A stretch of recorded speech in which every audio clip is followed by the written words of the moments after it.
Good evening dear friends, कैसे हैं आप सब लोग। आई होप कि आप सब लोग अच्छे होंगे और मैं भी अच्छा हूँ। तो डियर फ्रेंड्स, हम लोग वर्तमान समय में आरआरबी यूथ पब्लिकेशन की जो बुक है उससे क्वेश्चन बनाना सीख रहे हैं। तो जिसमें हमने जो है नया टॉपिक शुरू किया है औसत। और औसत में जो है हमने पहले ये समझने की कोशिश की है कि औसत होता क्या है। तो उसी बात को हम कंटिन्यू करते हुए आगे बढ़ेंगे। मैंने आपको औसत के बारे में कुछ जानकारियाँ दी थी, कुछ फॉर्मूले भी आपको लिखाए थे। तो जो बच्चे चैनल पर नए हैं तो वो चैनल को सब्सक्राइब जरूर कर लें, ताकि आने वाले हर नए क्लास की नोटिफिकेशन आपको सबसे पहले मिल जाए। तो देखिए, औसत के बारे में फिर से समझ लीजिए एक बार। जो है फिर से एक सरसरी निगाह उस पर हम डालते हैं। औसत, एवरेज।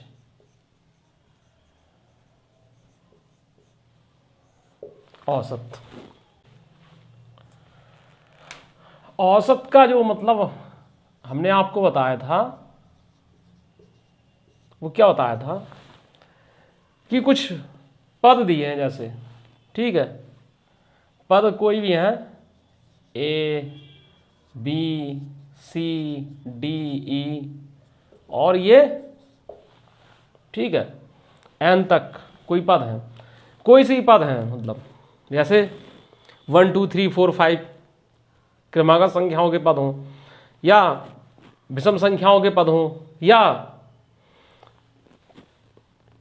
अभाज्य संख्याओं के पद दिए हों, ठीक है, कैसे भी दिए हों। तो औसत जो होता है वो क्या होता है?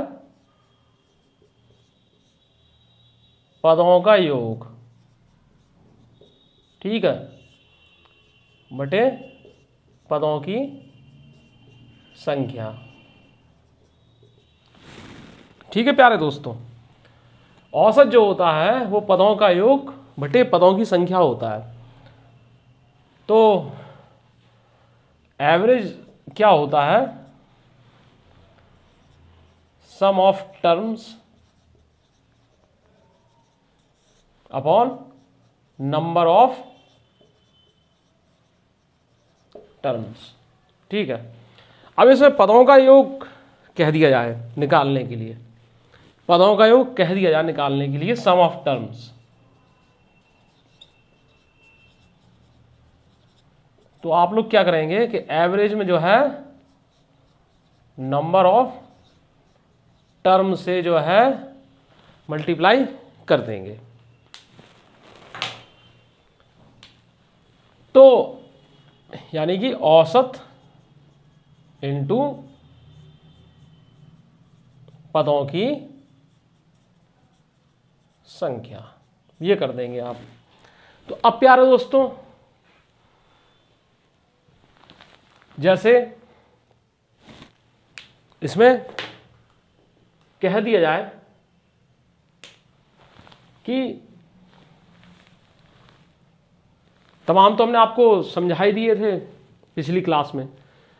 आज जो बच्चे पहली बार क्लास कर रहे हैं तो उनसे मेरा विनम्र निवेदन है कि वो आप लोग क्लास फर्स्ट जरूर देखें औसत की, समझ रहे हैं, तभी आपको समझ में आएगा। क्योंकि ये तो हम एक द्वारा ये समझिए कि इसको एक बार सरसरी निगाह डाल रहे हैं।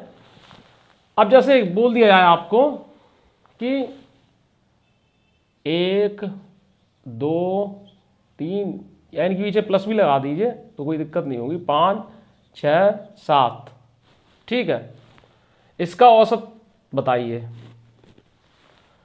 तो इन सबको क्या है, जोड़ देंगे आपस में। क्या करेंगे प्यारे दोस्तों, जितने पद हैं आपस में इनको हम जोड़ देंगे। तो 2 और 1 3, 3 3 6, 6 4 10, 10 5 15 और 15 और 6 21, 21 और 7 28, ठीक है। और इन्हें काउंट कीजिए, 1 2 3 4 5 6 7, कितने पद हैं? 7। पदों का योग कितना हो गया? 28 हो गया, और पदों की संख्या कितनी है? 7। तो इसका औसत आएगा 4, ठीक है। अब डियर फ्रेंड्स, आपने देखा होगा इस तरीके से कि जो औसत है वो क्या है? बीच वाला पद आ रहा है, इनका आ रहा है कि नहीं आ रहा? ठीक है, औसत जो होता है वो बीच वाला पद आ रहा है, समझ रहे हैं? इसको माध्य भी बोलते हैं, औसत को क्या बोलते हैं? माध्य, ठीक है, बीच वाला पद। औसत का मतलब होता है प्रत्येक का बराबर बराबर हिस्सा, समझ रहे हैं? औसत का मतलब होता है प्रत्येक का बराबर बराबर हिस्सा, ठीक है, या फिर बीच वाला, इस तरीके से। अब देखिए एक चीज और समझिएगा, अगर ये चीज इस तरीके से लिखी हो, 1 + 2 + 3 + 4 + 5 + 7 + 8, ठीक है, तो बढ़ गया हो, बात समझिए। तो हम क्या करेंगे, यहां तक तो 28 आपका हो ही रहा है, ठीक है, 28 हो रहा है, और 28 में 8 जोड़ेंगे तो कितने हो जाएंगे? 36, ठीक है, 28 में 8 जोड़ेंगे तो कितने हो जाएंगे? 36। देखिए 1 और 2 3 और 3 6 4 10 5 15 6 21 7 28 और 8 36। पद कितने हो रहे हैं? 1 2 3 4 5 6 7 8 हो रहे हैं, ठीक है। अभी बात को समझिएगा कि हम कहना क्या चाह रहे हैं। ये क्या हो जाएगा? 4 9 36, 4 दूनी 8, ठीक है, ये 4.5 हो जाएगा। या डियर फ्रेंड्स, इस को ऐसे भी निकाला जा सकता था। ये हम एक तरीका और था इसको निकालने का, कि हम ये देख रहे हैं कि इनके बीच का, प्रत्येक पद के बीच का कॉमन डिफरेंस समान है। तो जब कॉमन डिफरेंस जब इक्वल होता है तो हमने क्या बताया था आपको कि औसत निकालने के लिए प्रथम पद प्लस अंतिम पद बटे 2, ठीक है, प्रथम पद प्लस अंतिम पद बटे 2। तो प्रथम पद कितना था? 1 था, अंतिम पद कितना था? 7 था, तो ये, ठीक है। इसी तरीके से यहाँ देखिए प्रथम पद, इनके बीच का देखिए कॉमन डिफरेंस कितना है? समान है, 1 1 1 का डिफरेंस है, या 2 2 2 का डिफरेंस हो, या 3 3 3 का, मतलब प्रत्येक पद के जो बीच में जो डिफरेंस है वो इक्वल होना चाहिए। इस बात को आप समझिएगा ध्यान से। तो 1 + 9 बटे 2, 1 + 8 8 यहाँ पर होगा, 8 बटे 2, तो कितना हो जाएगा? 4.5, ठीक है। ये तो एक जनरली बात थी। अब इसमें हम कहना क्या चाह रहे थे वो समझिए। औसत का मतलब बीच वाला हमने बताया, ठीक है, औसत का मतलब प्रत्येक का समान हिस्सा, तात्पर्य मध्य पद, ठीक है। ये अब देखिए इसमें ये मध्य पद कितना, औसत निकालने पर 4 आ रहा है, तो ये मध्य में 4 दिख रहा है, ठीक है, ये हो गया। ये कितने पद है? 1 2 3 4 5 6 7 पद हैं, जिसमें क्या मतलब कुल योग 28 था, औसत क्या है? 4 आया, तो बीच वाला पद 4, ठीक है, हो गया। अब इसमें देखिए डियर फ्रेंड्स, होगा क्या कि इसमें ये देखिए कि औसत आ रहा है 4.5, ठीक है, औसत कितना आ रहा है? 4.5। तो अब आप लोगों को ये लगेगा इसमें बीच वाला पद कौन सा होगा, और कहां से ये 4.5, तो इसमें कहीं दिख ही नहीं रहा। तो देखिए 4.5 इसमें देखेगा, तो दिखेगा कैसे? बीच वाला पद कौन से होंगे? देखिए 1 2 3 4 5 6 7 8। अब देखिए एक्चुअली यहां से इधर आओ तो नहीं दिख रहा है बीच वाला पद, ठीक है, तो ये वाला बीच वाला पद नहीं होगा, और यहाँ से भी जाओ तो बीच वाला पद नहीं होगा। लेकिन ये दोनों अगर आप मिला दो तो बीच वाला पद बन जाएगा कि नहीं, 3 इस तरफ 3 इस तरफ, ठीक है। तो बीच के दो पदों को जोड़ के हमने 2 से भाग दे दिया एक तरीके से, ठीक है। बीच के तो हमारा औसत निकल आया, ठीक है। या आप ये समझ सकते हैं कि 4.5 जो आया है तो इसका मतलब क्या है, ये हुआ कि इससे आधा आगे, यानी 4 + 1/2 आगे, 4 + 1/2 आगे, तो 4.5 हो गया। और अगले पद से थोड़ा पीछे 5 - 1/2, तो 4.5 हो गया। आई होप कितनी बात आपको क्लियर हो गई होगी। तो ये 4.5 हो गया। तो इस तरीके से जो है औसत का मतलब प्रत्येक का समान हिस्सा है या बीच वाला। ये बात तो क्लियर हो ही गई होगी।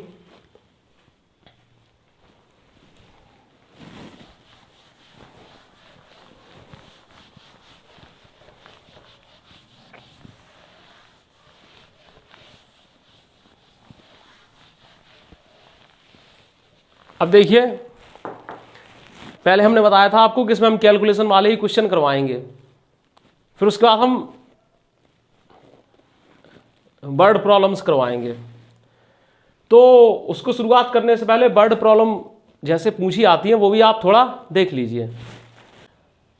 वर्ड प्रॉब्लम से क्या है,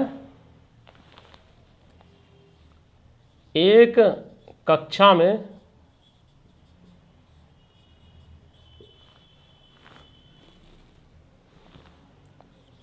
30 बच्चे हैं, छात्र कह दो या बच्चे कह दो, छात्र कह दो ज़्यादा सही रहेगा, है। एक क्लास में 30 छात्र हैं, ठीक है।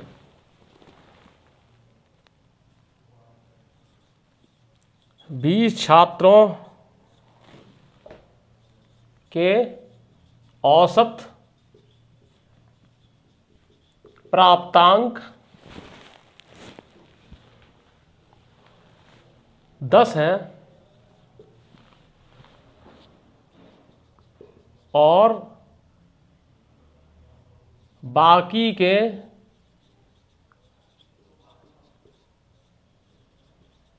छात्रों के प्राप्तांक कितने हैं, बाकी के छात्रों के प्राप्तांक 20 हैं, ठीक है। इस तरीके से बाकी के छात्रों के औसत प्राप्तांक लगा दीजिएगा, औसत प्राप्तांक 20 हैं, यहाँ क्या औसत प्राप्तांक 20 हैं। तो पूरी कक्षा के औसत प्राप्तांक बताइए, औसत प्राप्तांक क्या है, ठीक है। बोल रहे हैं एक कक्षा में 30 छात्र हैं, 20 छात्रों के औसत प्राप्तांक 10 हैं और बाकी का मतलब 10 छात्रों के प्राप्तांक 20 है, पूरी कक्षा के औसत प्राप्तांक बताइए। तो डियर फ्रेंड्स, एकेडमिक लेवल से ये तरीका कैसे हम एकेडमिक लेवल पे बताते थे या हम लोग लगाते थे वो देखिए। एकेडमिक लेवल पे 20 छात्रों के औसत प्राप्तांक 10 हैं, ठीक है। तो 20 छात्रों के कुल प्राप्तांक देखिए, 20 छात्रों के कुल प्राप्तांक कितने होंगे। जब हम एकेडमिक लेवल पे पढ़ते थे हम सब लोग, आप लोग मतलब पढ़ते थे, तो उसे इस तरीके कैसे लगाते थे, 20 छात्रों के कुल प्राप्तांक, ठीक है। कुल प्राप्तांक के लिए क्या हुआ कि जो छात्र हैं, छात्रों में जो है औसत प्राप्तांक से मल्टीप्लाई कर दिया। अब कैसे किया देखिए, हमने आपको बताया था एवरेज बराबर पदों का योग, ठीक है, सम ऑफ टर्म्स, ठीक है, बटे नंबर ऑफ टर्म्स, जिसमें सम ऑफ टर्म्स के लिए average into number of terms हो जाता। ठीक है, यानी औसत इंटू पदों की संख्या। ठीक है, इस तरीके से। तो प्यारे दोस्तों, बात क्लियर हो गई होगी हम क्या कहना चाह रहे हैं। देखिए, ध्यान से समझिएगा, बिल्कुल बेसिक कॉन्सेप्ट बता रहे हैं, और बेसिक से फिर हम ऐसे एडवांस लेवल पर जाएंगे जो आपने मैथमेटिक्स के हिस्ट्री में अभी तक ना कहीं किसी किताब में देखा होगा और ना ही कहीं सुना होगा। 20 छात्रों के कुल प्राप्तांक कितने हो जाएंगे? औसत कितने हैं? 10, और ये छात्र कितने? 20, 200। ठीक है, अब बाकी कितने छात्र हैं? 10 छात्र हैं, तो 10 छात्रों के औसत कितने हैं? 20 हैं। तो 10 छात्रों के कुल प्राप्तांक कितने हो जाएंगे बताइए? 10 छात्रों के कुल प्राप्तांक भी क्या होंगे? 10 इंटू 20। ठीक है, 200। इस तरीके से हो जाएंगे। अब क्या है, यहां देखिए 20 और 10 30। ठीक है, 30 छात्रों के कुल प्राप्तांक। ठीक है, तो ये और ये जुड़ जाएंगे, कितना? 200 प्लस 200 बराबर 400। ठीक है, इस तरीके से। तो 30 छात्रों के कुल प्राप्तांक। अब बोला जाए 30 छात्रों के औसत प्राप्तांक कितने होंगे? 30 छात्रों के औसत प्राप्तांक, 30 छात्रों के औसत, तो कितना हो जाएगा? 400/30। ठीक है, 400/30, यानी पदों के योग में से मैं जो है पदों की संख्या से हमने भाग दे दिया। ठीक है, इस बात को समझिएगा। ये तो कितना हो जाएगा? 3 एकम 3, 3 तिरका 9, और इस तरीके से 13.33। मतलब प्रत्येक बच्चे ने जो है 30 छात्रों में से प्रत्येक बच्चे ने 13.33 मार्क्स जो है प्राप्त किए। 30 छात्रों के औसत का मतलब यह है कि प्रत्येक छात्र को 13.33 नंबर मिले। समझ रहे हैं? औसत का मतलब है ये आ रहा। अब देखिए,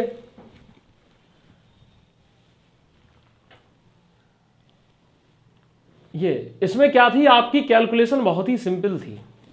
ठीक है, अब क्या है कि जब हमारा स्टैंडर्ड थोड़ा बढ़ गया तब हमने सवाल को हम कैसे लगाएंगे, इस तरीके से लगाने लगेंगे। फिर उसके बाद हम अगला तरीका, जो ब्रह्मास्त्र जो तरीका है, वो बताएंगे।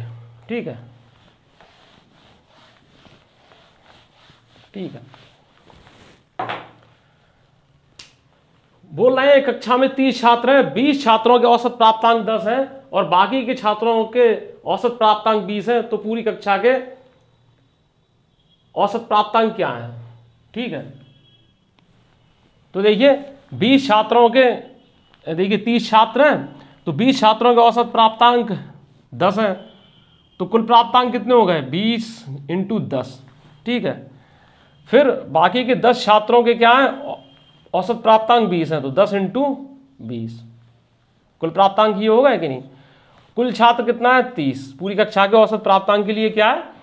30 से हम भाग दे देंगे, तो 400/30 आ जाएगा, और ये आपका आ जाएगा 13.33। ये आ गया। इस तरीके से जो है आपने महारत सोचा और महारत हासिल कर ली। बात सही है। सरल अगर क्वेश्चन होगा तो इस तरीके से सॉल्व हो जाएगा और कर भी लेना। लेकिन अब क्या है, बात कहां गड़बड़ होगी? ठीक है,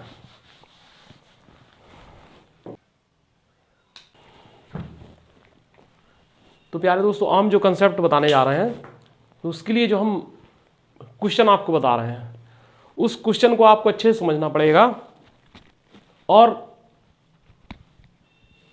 बिल्कुल ध्यान से समझना पड़ेगा, और उसको समझ लेने के बाद आप एवरेज के मास्टर बन जाएंगे। समझ रहे हैं? मतलब कहने का मेरा ये है कि एवरेज को छोटे से छोटे तरीके से किस तरीके से लगाया जा सकता है, सॉल्व किया जा सकता है, तो वो आप सीख जाएंगे। देखिए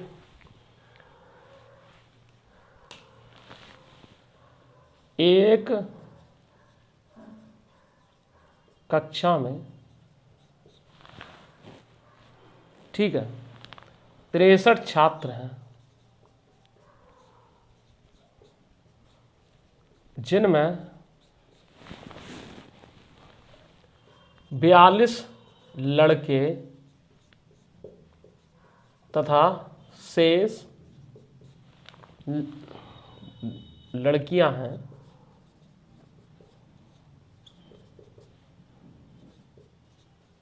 लड़कों के औसत प्राप्तांक 45.75 हैं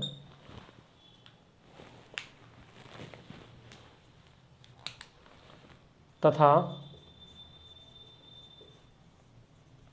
लड़कियों के औसत प्राप्तांक 55.75 है। पूरी कक्षा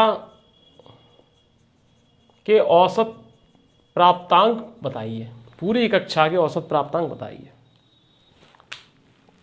तो प्यारे दोस्तों, सवाल जो है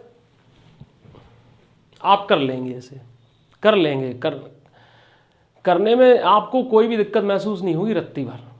लेकिन देखिए होगा क्या इसमें, आपको जो हम मेथड जो हम बताएंगे अभी, तो आपको उस मेथड की जरूरत क्यों पड़ेगी वो देखिए।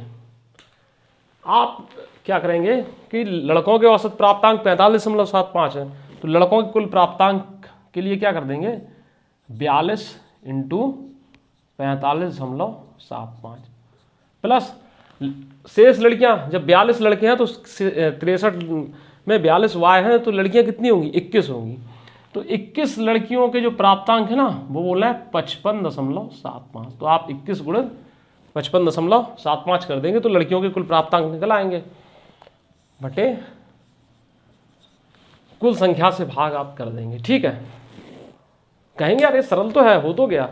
लेकिन अब ये देखिए, अगर आप घर पे रहना हो आपको, या आप एकेडमिक लेवल में होते, तो इस तरीके से क्वेश्चन करने में कोई दिक्कत नहीं थी। ठीक है, लेकिन अब आप क्या है, कॉम्पिटिटिव लेवल में है, आपकी कैलकुलेशन चाहे इतनी तेज हो, फिर भी इस क्वेश्चन को सॉल्व करते करते करते करते कैलकुलेशन करते करते कम से कम 5 मिनट तो आपको लग ही जाएंगे, अगर आप चाहते हैं एक्सपर्ट हो तब। और वैसे तो हो सकता है कि कर ही ना पाओ, क्वेश्चन आ रहा है लेकिन कैलकुलेशन की वजह से छोड़कर आपको आना पड़ा। ठीक है, तो अब हम जो तरीका बता रहे हैं उसे ध्यान से समझिएगा। ठीक है,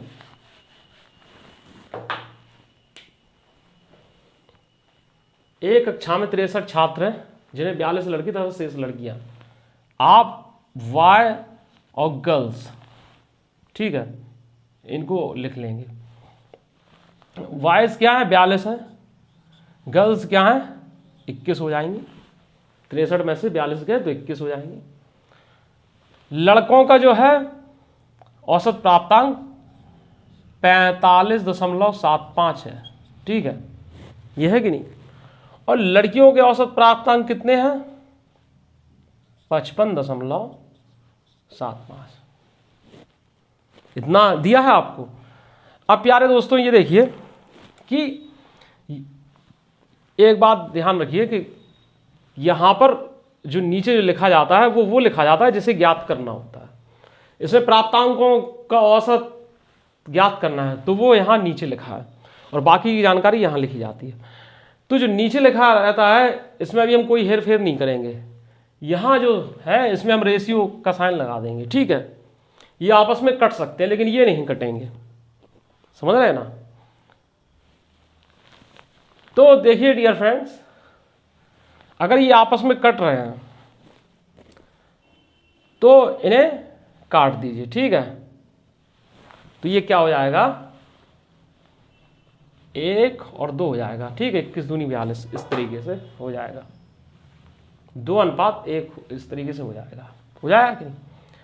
अब देखिए, और ऐसा नहीं है कि ये केवल 2 ही के लिए अप्लाई हो, और भी अगर संख्याएं दी हो तो उनके लिए भी ये मेथड अप्लाई होगा और बड़ी आसानी से आप जो है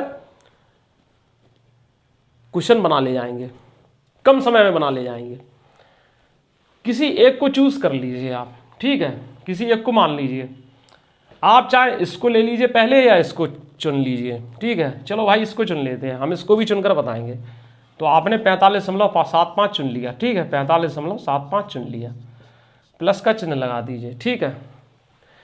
अब ये देखिए इनसे इसके बीच में क्या संबंध है, ठीक है, इससे ये क्या ज़्यादा है, ठीक है, इससे ये क्या है, जब इसमें 10 जुड़ेगा प्लस का तब ये मिलेगा, ठीक है, 10 जुड़ेगा प्लस का तब ये मिलेगा कि नहीं मिलेगा। तो प्यारे दोस्तों देखिए, जब ये 10 जुड़ेगा कि नहीं, तो ये प्लस का इस 10 का इससे हम मल्टीप्लाई करा देंगे, 10 एकम 10, ठीक है, और अपॉन में क्या करेंगे, सिर्फ इतने ही के अपॉन में वाई और गर्ल्स का जो संख्या है ना, रेशियो है, ये जुड़ जाएगा 10/3, 10/3। तो 10/3 का मतलब क्या होता है बताइए, क्या होता है, 3.333 करके आ जाएगा, ठीक है। तो 45.75 प्लस 3.33 इस तरीके से 5×3 = 8 हो जाएगा, और 7×3 = 10 हो जाएगा, ठीक है, हासिल 1 और 46×3 = 49, 49.08। देखिए कितने ली आ गया आंसर, ठीक है।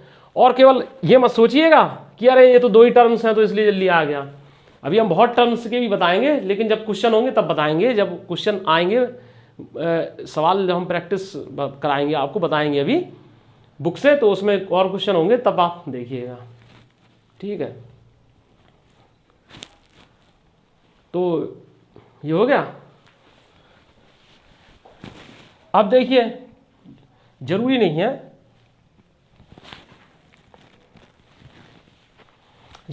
है कि आप इसको ही लेके चलें, ठीक है।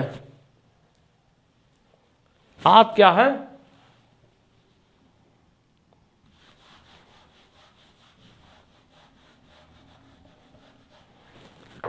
है, इसको चूज कर लीजिए, इसको चूज कर लीजिए, जो मर्जी हो आप उसको चूज कीजिए, ठीक है। और स्टेप दिए रहते तो उनमें से भी जो मर्जी हो तो उसको आप चूज कर सकते थे। तो अब क्या है, इसको चूज किया तो आपने 55.75 लिख लिया, ठीक है, 55.75 लिख लिया। अब इस और इसके बीच में संबंध देखिए, तो यहां से यहां ये 10 घटाना पड़ रहा है कि नहीं घटाना पड़ रहा है, यहां पर तो प्लस का साइन आप लगा दीजिए, कोई दिक्कत नहीं, ये 10 घटाना पड़ रहा है तब ये मिल रहा है, ठीक। इस -10 का मल्टीप्लाई आप इसमें करेंगे, किसमें, इसमें, ठीक है। तो -10 × 2, ठीक है, यह है। और अब इन दोनों को जोड़ दीजिए, ठीक है। तो 20/3, तो 20/3 का मतलब क्या होता है बताइए, 10/3 का मतलब 3.33 था, तो 20.3 का मतलब क्या हो जाएगा, अरे भाई 6.66 ही तो होगा, जस्ट उसका दुगना होगा, बताइए होगा कि नहीं होगा। तो ये जो है क्या हो जाएगा, 20/, चलो लिख दे रहे स्टेप, 55.75 - 6.66, ठीक है। तो 15 में से 6 गया 9, और ये 0 हो गया, और ये कितना हो गया,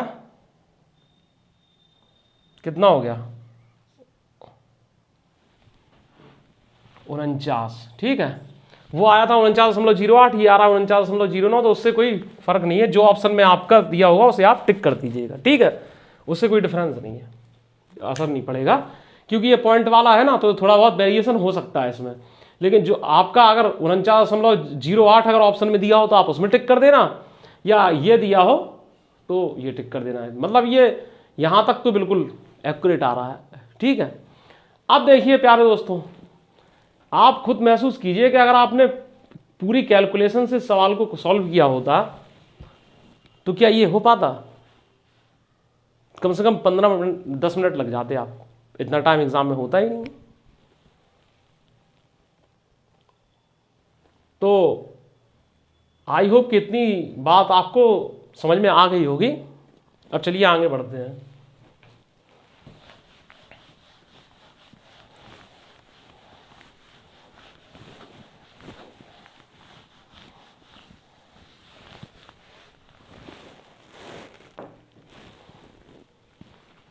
अब आते हैं हम अपने क्वेश्चंस पर जो हमारी बुक्स में दिए हैं।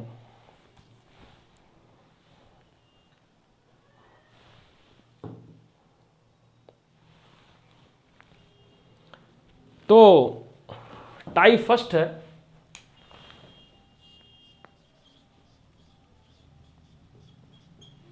टाइप फर्स्ट है, और टाइप फर्स्ट का पहला क्वेश्चन है, 7 क्रमागत संख्याओं के एक अनुक्रम पर विचार कीजिए। यदि पहली 5 संख्याओं का औसत z है तो अंतिम 3 संख्याओं का औसत ज्ञात कीजिए। ठीक है, यदि पहली 5 संख्याओं का औसत z है तो अंतिम 3 संख्याओं का औसत ज्ञात कीजिए। देखिए बोलना है पहले क्या है, 7 क्रमागत संख्या है, ठीक है, जिसमें क्या है पहली 5 संख्याओं का औसत z है।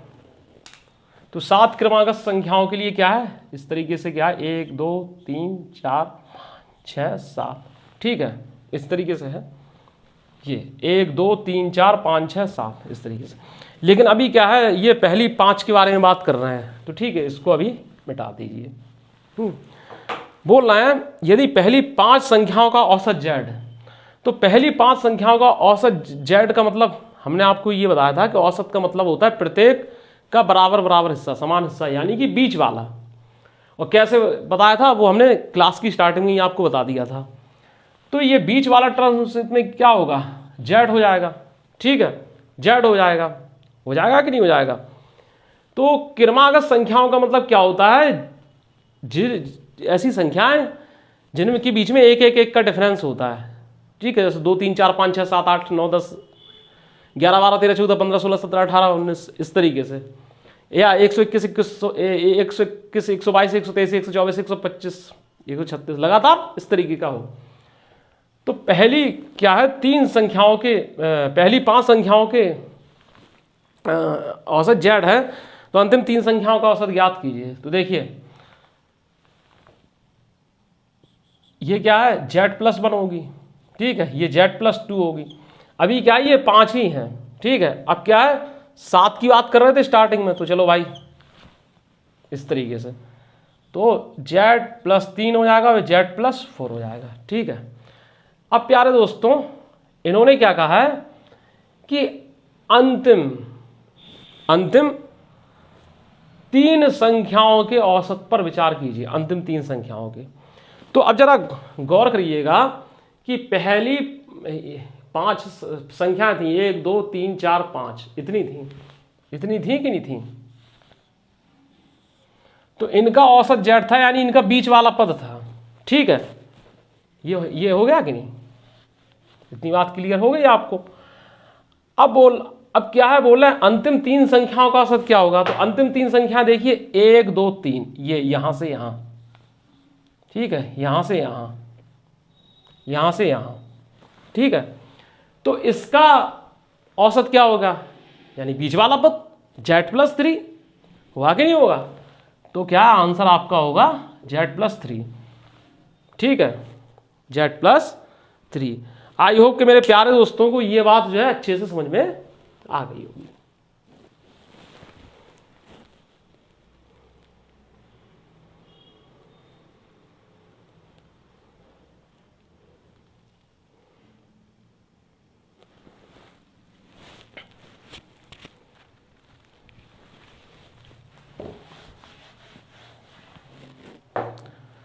दूसरा क्वेश्चन है 11 के प्रथम 12 गुणजों का औसत क्या होगा। 11 के प्रथम 12 गुणजों का औसत क्या होगा, यानी 11 के जो मल्टीपल हैं प्रथम 12 मल्टीपल का औसत क्या होगा। तो देखिए डियर फ्रेंड्स क्या होगा। पहला 11 एकम 11, 11 दूनी 22, 11 तियां 33, ठीक है। और 11 में मतलब पहले 2 से मल्टीप्लाई किया तो 22 मिला, 3 से मल्टीप्लाई किया तो 33 मिला, 4 से मल्टीप्लाई किया तो 11 चौके 44 मिला, 9 से मल्टीप्लाई करेंगे तो 99 मिलेगा, ठीक है। 10 से मल्टीप्लाई करेंगे तो 110 मिलेगा, 11 में 11 से मल्टीप्लाई करेंगे तो 121 मिलेगा, और 11 में 12 से मल्टीप्लाई करेंगे तो कितना हो जाएगा 132 मिलेगा। कितना मिलेगा 132, ठीक है। तो 12वां जो है मल्टीपल 132 होगा। अब इन्होंने कहा इनका औसत क्या होगा। तो देखिए आप ये देखिए कि प्रत्येक के बीच में कॉमन डिफरेंस देखिए समान है कि नहीं। इसमें 11 में एक जोड़ तो 22, 22 में एक, भाई देखिए सॉरी एक नहीं 11 में क्या है 11 जोड़ो तो 22, फिर 11 जोड़ो तो 33, ठीक है, फिर 11 जोड़ो तो 44, इस तरीके से चल रहा है ये, ठीक है। और मल्टीपल है तो अपने आप कॉमन डिफरेंस समान होगा। तो इस कंडीशन में क्या होगा, प्रथम पद प्लस अंतिम पद, प्रथम पद प्लस अंतिम पद बटे 2, हमने बताया था आपको। तो 11 प्लस 132 बटे 2 यानी 143 बटे 2, तो क्या हो जाएगा 2 सत्ते 14, 2 सत्ते 14, ठीक है, 2 एकम 2, 2 पंचे 10, 71.5 होगा, ठीक है। अब क्या है, अगर आप इसको ज़्यादा ही विस्तार से समझना चाहते हैं, वो आपको मेथड करना नहीं है, तो भाई लिखते रहिए, ये आप 11 का पहाड़ा पढ़ते रहिए, 11 एकम 11, 11 दूनी 22, 11 तियां 33, ठीक है, सब तक लिख लीजिए। और फिर क्या है, सबको जोड़ दीजिए 132 तक जितने भी है सब टर्म्स को जोड़ दीजिए, जितना आएगा उसमें क्या है 12 है ना ये सब, तो बस 12 से भाग दे दीजिए, तब भी आंसर इतना आएगा, लेकिन वो आपको नहीं करना है।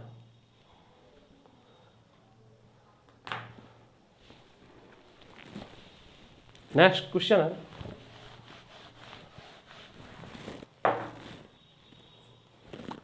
यदि 5 क्रमागत सम संख्याओं का औसत 10 है तो इन 5 संख्याओं को आरोही क्रम में व्यवस्थित करने पर मध्य स्थान पर स्थित संख्या ज्ञात कीजिए। 5 क्रमागत सम संख्याओं का, 5 क्रमागत सम संख्याओं का, तो देखिए 5 क्रमागत सम संख्या 1 2 3 4 5, इस तरीके से हमने 5 लाइन खींच ली। 5 क्रमागत सम संख्याओं का औसत 10 है, तो यानी औसत का मतलब क्या होगा, बीच वाला पद, ठीक है। तो 10 को क्या है जस्ट हम बीच लिख लेंगे। अब क्या है कि इन्होंने बोला इन 5 संख्याओं को आरोही क्रम में व्यवस्थित करने पर मध्य स्थान पर स्थित संख्या ज्ञात कीजिए। अब आरोही क्रम में व्यवस्थित करने पर तो पहले देखिए सभी संख्याएं क्या होंगी, तो ये देखिए सम संख्याओं का मतलब ये होता है 2 से कट जाए और उनके बीच में 2 का ही अंतर होता है, समझ रहे हैं। सम संख्याएं क्या होती हैं, जो संख्याएं 2 से कट जाएं और उनके बीच में भी जो है 2 का अंतर होता है। और विषम संख्याएं क्या होती हैं, जो 3 से कट जाएं, 3 से कट जाएं, ठीक है, और उनके बीच में भी 2 का अंतर होता है। तो ये देखिए यहाँ क्या है, इससे पहले चलेंगे तो ये 8 हो जाएगी, ये 6 हो जाएगी कि नहीं। इससे आगे चलेंगे तो 2 जुड़ जाएंगे तो 12 हो जाएगा। भाई यहाँ से यहाँ चलेंगे तो -2, फिर यहाँ से यहाँ चलेंगे तो -2, ठीक है, यहाँ से यहाँ चलेंगे तो +2 12, और यहाँ से यहाँ चलेंगे तो क्या हो जाएगा 14, ठीक है। अब बोल रहा है आरोही क्रम में व्यवस्थित करने पर, आरोही क्या होता है, छोटे से बड़े के क्रम में, चढ़ते हुए क्रम में। तो आरोही क्रम में व्यवस्थित करने पर क्या है, तो आरोही क्रम में तो लगी ही है अपने आप, मध्य स्थान पर संख्या जो है 10 होगी, ठीक है। अब क्या है, इनको आप लॉन्ग मेथड से लगाते रहें तो फिर देखिए जलवा, जो बुक में मेथड दिया है वो अलग मेथड है, वो एकेडमिक मेथड है, बुक के मेथड से आपको नहीं लगाना है। जिन लोगों के पास बुक है तो बुक से आप केवल क्वेश्चन सीखिए, लेकिन लगाइए जिस तरीके से हम बता रहे हैं उस तरीके से। बुक में एकेडमिक तरीके से दिया है, क्योंकि वो मेथड जो है आप बचपन से करते चले आ रहे हैं। लेकिन क्यों करते चले आ रहे हैं? क्योंकि वो एकेडमिक में step by step question solve होते हैं। लेकिन अब क्या है, आप ये कॉम्पिटिटिव एग्जाम की तैयारी कर रहे हैं। कॉम्पिटिटिव एग्जाम में जो है आपको क्वेश्चन जो है अप्रोच से लगाना है, ठीक है।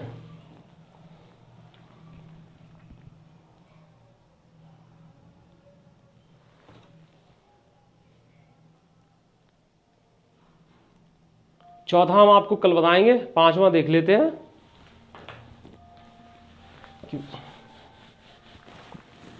इसलिए कल बताएंगे क्योंकि उसमें थोड़ा टाइम लगेगा।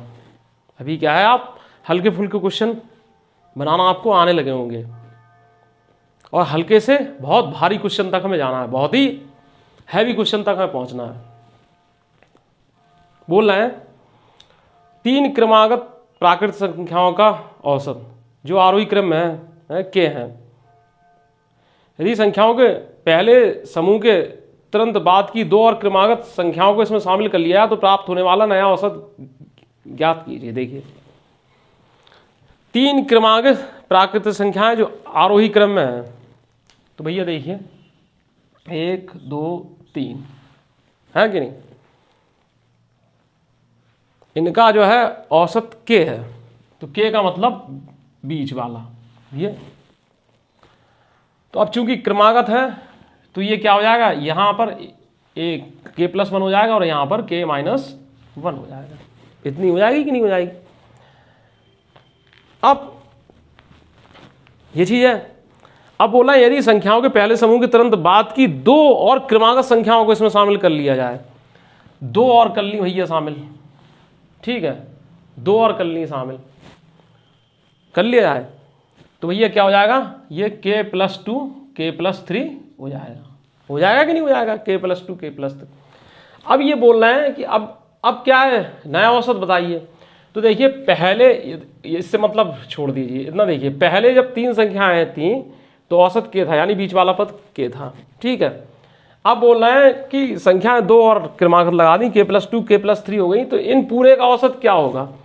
तो बीच वाला पद देखिए अब कौन है, k प्लस 1 है, तो आंसर आपका k प्लस 1 हो जाएगा कि नहीं। अब इसके लिए क्या है कि आप ये भी कर सकते थे, ठीक है, एकेडमिक तरीके से अगर इसको करना है, अगर समझने के लिए देखिए, ये देखिए कितना टाइम लगेगा कि आपने क्या k संख्या तो ली, ठीक है, के ली, फिर क्या है सबको आप जोड़ते चले जाइए, इस तरीके से जोड़ते चले जाइए। तो देखिए जोड़ते आप चले जाएंगे तो क्या हो जाएगा प्यारे दोस्तों, 1 2 3 4 5, ठीक है, 5 के तो ये हो जाएंगे 5 के, ठीक है, 1 से 1 कट जाएगा ये और ये, ठीक है, और 3 प्लस 2 5, ठीक है, ये क्या है पदों का योग, ये हो गया कि नहीं हो गया। अब औसत के लिए क्या है, पदों की संख्या से भाग, है कि नहीं। तो 5 कॉमन ले लिया तो ये सब इस कट के के प्लस 1 आ गया। लेकिन इतने करने की जरूरत क्या है, इतने करने की आपको जरूरत ही नहीं है। आप डायरेक्ट दिमाग लगाइए ना कि पहली 3 संख्याओं क्रमागत संख्याओं का औसत किया है तो के बीच में कर लिया, तो उससे पहले क्या k माइनस 1 होगी, k प्लस 1 बाद की होगी, 2 और शामिल कर ली तो k प्लस 2 k प्लस 3 हो गई। अब पूरी का औसत पूछ रहा है तो बीच वाला पद k प्लस 1 हो गया, ठीक है। यानी कि ये जो है सवाल आपको 10 सेकंड में ही सॉल्व हो जाना चाहिए।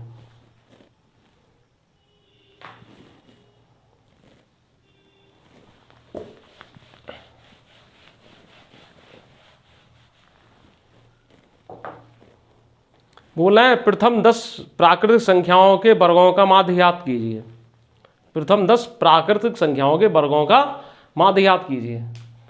तो डियर फ्रेंड्स, वर्गों के माध्य के लिए हमने आपको बताया था n प्लस 1 एक ब्रैकेट में, दूसरे ब्रैकेट में 2n प्लस 1 अपॉन 6, ठीक है।